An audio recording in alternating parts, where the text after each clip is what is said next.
Beneath the surface of history, whispered in forgotten texts and buried in the dust of millennia, lie the secrets of ancient cults. These weren't just fringe groups. They were powerful forces that shaped empires, inspired art, and held sway over the hearts and minds of millions. Today, we're unearthing their lost rituals and exploring the hidden influence they still have on our world. Our journey begins in the shadows of ancient Greece with the Eleusinian mysteries.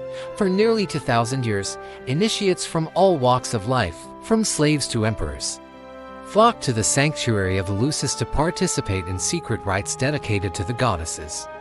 Demeter and Persephone. What happened inside the Telesterion, the great initiation hall, remains one of history's most tightly guarded secrets. Participants swore a vow of silence, punishable by death. We know it involved a sacred drink called the Kaikon, dramatic reenactments of Persephone's descent into the underworld, and the revealing of sacred objects. The goal: to conquer the fear of death and be promised a glorious afterlife. The influence of this promise was immense, offering personal salvation in a world often governed by fickle gods and brutal fate. Think of it as the ancient world's most exclusive, life-changing spiritual retreat. From the sun-drenched fields of Greece, we travel to the heart of the Roman Empire, a melting pot of cultures and beliefs. Here, the cult of Mithras flourished, particularly among Roman soldiers. Imagine this: small, underground temples called Mithria, designed to look like caves. Inside, a select, all-male group would gather for communal meals and secret initiation ceremonies.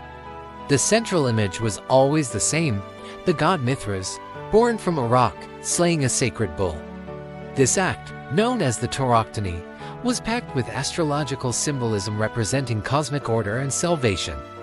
Scholars believe initiates progressed through 7 grades, each linked to a planet, undergoing tests of courage and loyalty.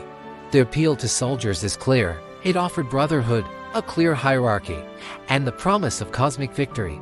Some of its imagery, like the sacred meal and the concept of a savior god, has striking parallels with other religions that were emerging at the same time. Now let's venture to ancient Egypt, a land synonymous with mystery and elaborate ritual. Beyond the state-sponsored worship of gods like Ra and Osiris, there was the enigmatic cult of Isis.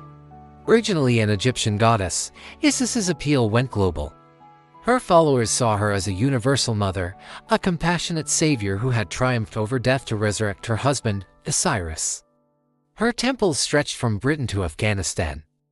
The rituals were elaborate, involving daily services with chanting, incense, and offerings. Major festivals, like the Navagium Isides, celebrated the opening of the sailing season with vibrant processions. Initiates underwent a deeply personal and symbolic baptism and were said to experience a direct vision of the goddess herself, promising them protection in this life and the next.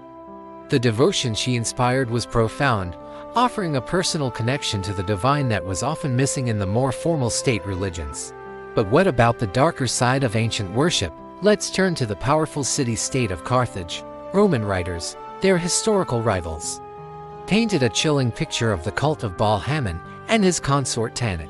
They described a ritual called the Mulk, where, in times of great crisis, the city's elite would sacrifice their own children. Archaeologists have discovered Tophets, sacred cemeteries filled with urns of cremated infants and young animals. While some modern historians argue these were simply special burial grounds for children who died naturally, the sheer volume of evidence, combined with ancient inscriptions that speak of offerings, suggests a much grimmer reality, whether it was a common practice or a desperate act in dire times. The idea of sacrificing the most precious thing for the sake of the community reveals a terrifying level of devotion and a fundamentally different worldview than our own. Returning to the Roman world, we encounter a cult so disruptive it was violently suppressed. Bacchanalia. These were the rites of Bacchus, or Dionysus, the god of wine, ecstasy, and liberation. Initially, they were private, women-only rituals tied to the agricultural cycle, but as they spread to Italy, they transformed. According to the Roman historian Livy, the ceremonies became co-ed, held at night, and descended into wild, wine-fueled frenzies. He accused them of all manner of crimes and conspiracies against the state. In 186 BC, the Roman Senate, fearing this loss of control and the erosion of traditional Roman morals, issued a decree that brutally suppressed the cult, executing thousands.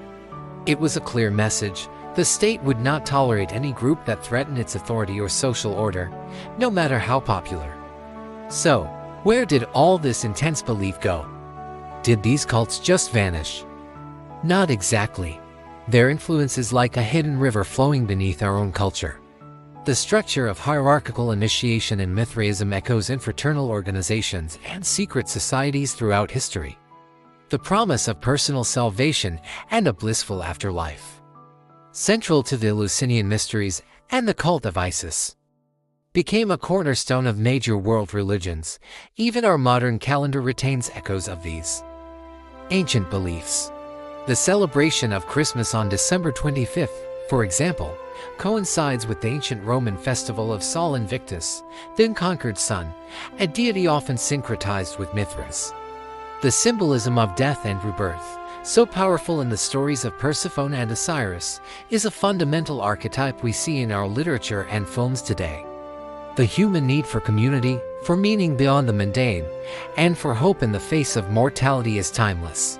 The ancient cults we've explored were simply the vehicles for these universal desires. They offered answers, they offered community, and they offered a sense of control in a chaotic world. By studying their lost rituals, we're not just looking at strange, ancient practices, we are looking into a mirror, seeing the reflections of our own deepest questions and longings, echoed across the ages. The names of the gods may have changed, and the temples may have crumbled to dust, but the search for transcendence continues. Thanks for joining us on this journey into the shadows of the past. If you found this exploration fascinating, be sure to like this video and subscribe to our channel for more deep dives into history's greatest mysteries. Let us know in the comments which ancient cult you find most intriguing. See you next time.